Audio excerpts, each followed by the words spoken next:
Good afternoon. Good afternoon. All right. Sounds like a church congregation here, right? So, it's always a pleasure to come to these, and it's also depressing. It's depressing, of course, because we hear all the problems over and over and over again, and we look at these charts that we've worked on for all these years and see that there's still a lot to go.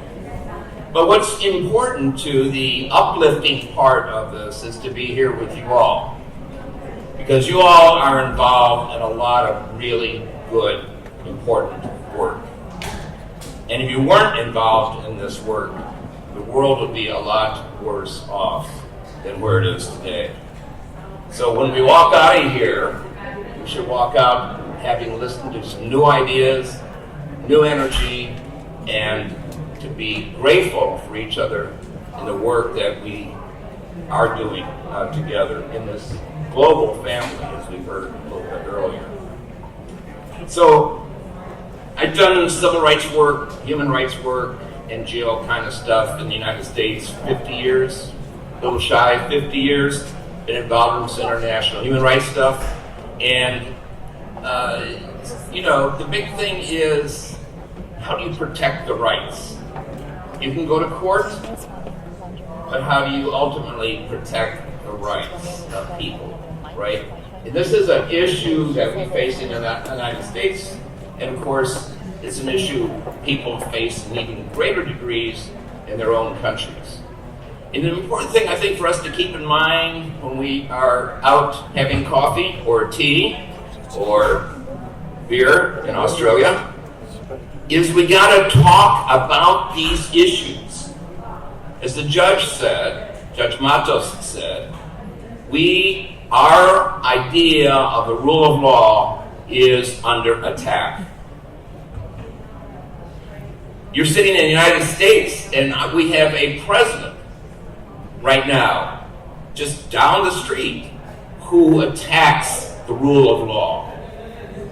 We've never seen a president of the United States attack judges in the system in the way that Donald Trump is doing it. We've never seen a president attack the press the way that Donald Trump is doing it. We've never seen a president denigrate human rights the way that Donald Trump is doing it. But that makes it more important for us to stand up and to fight this fight. This is about the heart and soul of the idea of democracy. How are we going to do this? The list of democratic countries, as you know, has fewer and fewer countries every year. Not more. Fewer. And so how is it that we go about furthering human rights, protecting human rights? I can give you some ideas in my career. I've litigated, I've gone to law, courts, lawsuits, virtually every one of these charts up here. But how do we institutionalize, as the judge said, democracy? How do we create these institutional framework that we accept democracy? How do we create laws that actually penalize people who break them? Right? We heard a really great idea from Mr. Foster about sports. How to use sports internationally. Brilliant. Title IX in our country, we call it Title IX, was the law that guaranteed women, girls, from elementary school all the way up, equal access to sports. And that opened the door to women in professional life and equality. But you think about it, the United States, and I'm sure this is totally true of Australia, is that a lot of the movement into higher education is because of scholarships. And that opening that door, athletic scholarships, and opening that door to girls, opened that door for professions. When I started in law school 50 years ago, we had, of 92 people, we had 3 women. When I stopped teaching law school 3 years ago, more than 50% were women. So it's that kind of institutional change. How do we work on that? How do we make that work, right? And that's why we're here today, is to think about how to make this work. There are 70,000, think of this, 70,000 human rights documents that have been generated by 700 NGOs. That's a lot. 70,000 documents on everything you can think of. All good. But when we look at the world, where are we in terms of those basic ideas that are in those 70,000 documents that for us spell out equality, equality, dignity, respect? You know, the United Nations, one of the reasons that we're here is because it's in session, right? Has 3 of the best documents that we have, general documents. You have the Universal Declaration of Rights. You have the International Covenant on Civil and Political Rights, which we in the United States call Civil Liberties. And then you have the 3rd document, the International Covenant on Economic, Social, and Cultural Rights.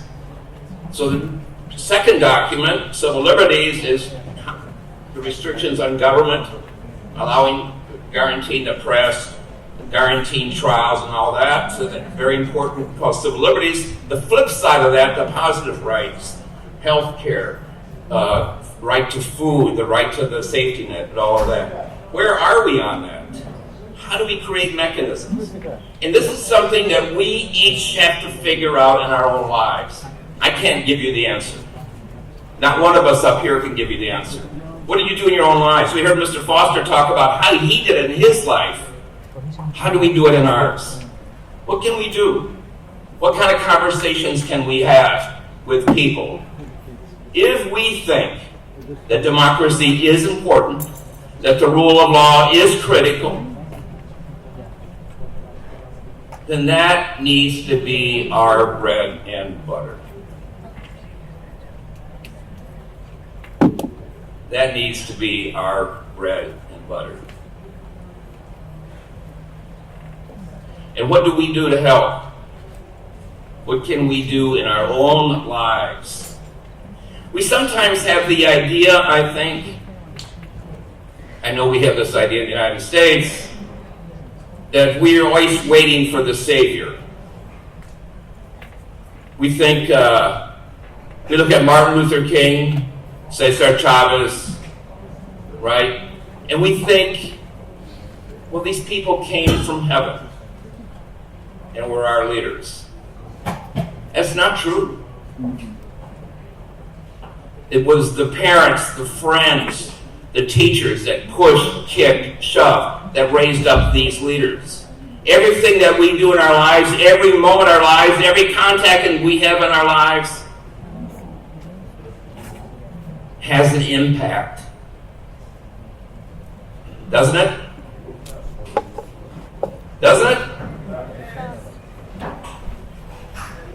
That's how we put meaning into those 70,000 documents about human rights. That's how we think creatively about how we use sports. How do we use sports inside the United States? How do we use sports inside of other countries? How do we use sports internationally? This is a moment of creativity. This is a moment to rethink how we do stuff. Because ultimately, as we heard, in the context of sports, we are a global family, but we are a global family in the context of human rights as well. How can we be creative? We're watching the people of Hong Kong be creative. Imagine their courage standing up against the Beijing government. How many weeks we have now of people out on the streets every weekend speaking with their feet. That's what we need to do. Speak with our mouths, speak with our feet. We have to organize. We have to be creative, because at the end of the day, it's not just about us, but it's about our kids and our grandkids. There's a poet in the United States, and she has this line: "We make a living from what we get. We make a life from what we give. What we have done for ourselves dies with us. What we have done for others and for the world is immortal."